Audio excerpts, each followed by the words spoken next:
बेइंतहा प्यार। DM office से आने के बाद से ही दीपमाला बहुत दुखी और परेशान थी।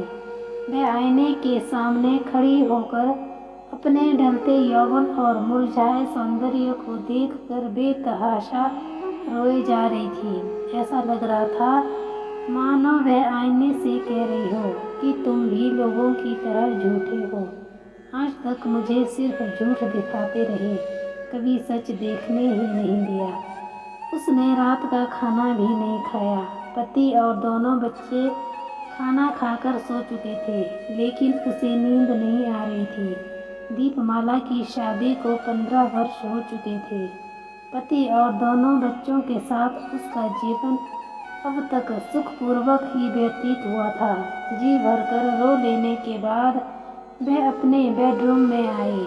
वहाँ उसने सोए हुए अपने पति को गौर से देखा। आज पहली बार उसका पति उसे काला कलूटा बेढौल शरीर वाला कुरूप व्यक्ति दिख रहा था। दीपमाला की बेचैनी बढ़ती जा रही थी। रुद्रव्रत यही नाम था उसका, जिसे आज डीएम चैम्बर में देखने के बाद से दीपमाला को सिर्फ सच दिख रहा था। एक समय था जब दीपमाला रुद्रव्रत से बेइंतहा मोहब्बत करती थी। रुद्रव्रत से उसकी पहली मुलाकात आज से करीब 18 साल पहले कॉलेज में हुई थी। मुस्कुराता चेहरा, गठीला बदन, शरारती आंखें, कॉलेज की लड़कियां उसे सलमान कहकर पुकारती थी। उसे देखते ही दीपमाला को पहली नज़र वाला प्यार हो गया था। यूं तो कॉलेज की सभी लड़कियां अपने सलमान की ऐश्वर्या बनने की कोशिश में लगी हुई थी, लेकिन दीपमाला बाजी मार गई। 3 वर्षों तक दीपमाला रुद्रव्रत के प्रेम की डोर में बंधी रही, लेकिन कॉलेज की पढ़ाई खत्म होते होते उसे लगने लगा कि सुखी जीवन सिर्फ प्रेम से प्राप्त नहीं किया जा सकता। इसलिए उसने खुद को इस प्रेम रूपी डोर से मुक्त कर लिया और एक धनाढ्य व्यवसायी से शादी कर ली। वो कहते हैं ना कि अतीत से कभी पीछा नहीं छूटता। आज दीपमाला के साथ भी कुछ ऐसा ही हुआ था।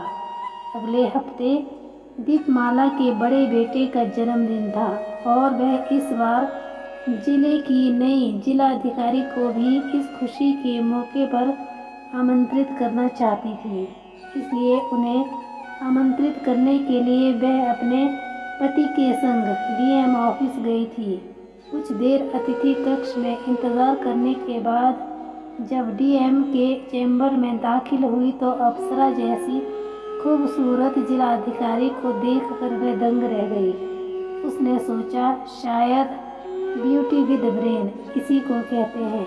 अपने आने का कारण दीपमाला डीएम साहिबा से बता ही रही थी, तभी एक शख्स करीब 5 साल के एक बच्चे के साथ बिना इजाज़त डीएम के चैम्बर में दाखिल हो गया, जिसे देखते ही डीएम साहिबा अपनी कुर्सी से उठकर खड़ी हो गई और उस बच्चे को अपनी गोद में उठा लिया।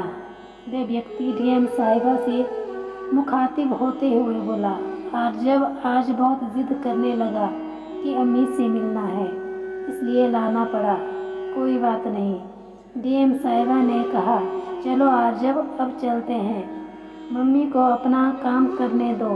ओके पापा, लेट्स गो। Bye mummy. ये कहते हुए वह बच्चा उस व्यक्ति के साथ वहाँ से चला गया। उस शख्स को, बच्चे को और डीएम साहिबा को देखने के बाद दीपमाला के दिमाग ने काम करना लगभग बंद कर दिया था। वह शख्स और कोई नहीं बल्कि रुद्रव्रत था। आज भी वह हूबहू वैसा ही दिखता था जैसा दीपमाला ने उसे कॉलेज में पहली बार देखा था। खुद को संभालते हुए दीपमाला ने डीएम साहिबा की ओर मुखातिब होते हुए कहा, अगर आप बुरा ना माने तो एक बात पूछूं? हाँ पूछिए, डीएम साहिबा ने कहा। आपके पति क्या करते हैं? मुझसे बेइंतहा प्यार। डीएम साहिबा ने मुस्कुराते हुए कहा। कहानी सुनने के लिए धन्यवाद।